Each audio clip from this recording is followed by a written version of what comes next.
येवला तालुक्याच्या विसापूर येथे जमिनीच्या वादातून जाळपोळ करत 2 गटात तुंबळ हाणामारी झाल्याचं पाहायला मिळतंय। या मारहाणीमध्ये 10 जण गंभीर जखमी झाले असून मारहाणीचा व्हिडिओ सध्या चांगलाच व्हायरल झालाय। याबद्दल अधिक माहिती अशी की येवला तालुक्यातील विसापूर या ठिकाणी गट नंबर 17 मध्ये विठ्ठल सकाराम भड आणि दिलीप दत्तू बोळीस यांच्या कुटुंबियांनी जमीन खरेदी केली होती।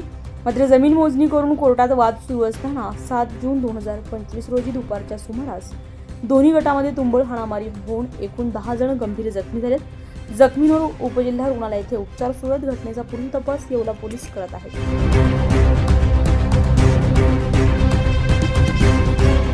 विसापूर तालुका येवला जिल्हा नाशिक।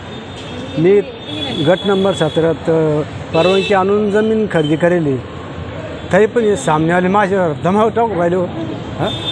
4-5 ट्रॅक्टर काल वावरामध्ये आणि गट नंबर 125 याच्यातही त्यांनी 26चा पार सत्यानाश केला। आणि जवळजवळ 4 कुटुंबाचे माणसं जमा करून जवळ 200 ते 250 माणसं तेवढे माझ्या वावरात येऊन बसलेले, त्यांचे फोटोसुद्धा काढले। आणि पोलीस हवालदार आले, त्याने सांगितलं चला तुमचे 2 माणसं आमच्या संग जबाबाला द्यावा म्हणून आमचे 2 माणसं जबाब गेले। त्याने सुद्धा मारायला सुरुवात केली त्याने। आणि त्यांचे हवालदारच्या डोक्यात काठी टाकली, एक पाठीत लाकूड टाकले। ते साहेब पोलीस स्टेशनला जबाब देताना तर मला सुद्धा मारलं। तर मोठ्या साहेब काय म्हणतो, गपचिक बैस तुला येत गपचिक बैस तुला सांगायचं काय काम आहे। असं जबाबदार असं तर आमच्यासारखं काय टिकाव होईल सांगा तिथं।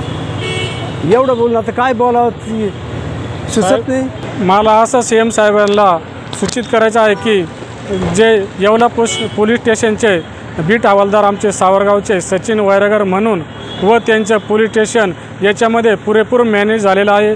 त्यांच्यावाली एक सीबीआय चौकशी करून त्यांची कॉल हिस्ट्री काढून त्यांची पुरेपूर चौकशी करून आमच्या कुटुंबाला पुरेपूर न्याय मिळवून द्यावा अशी सीएम साहेबांना मी विनंती करतो।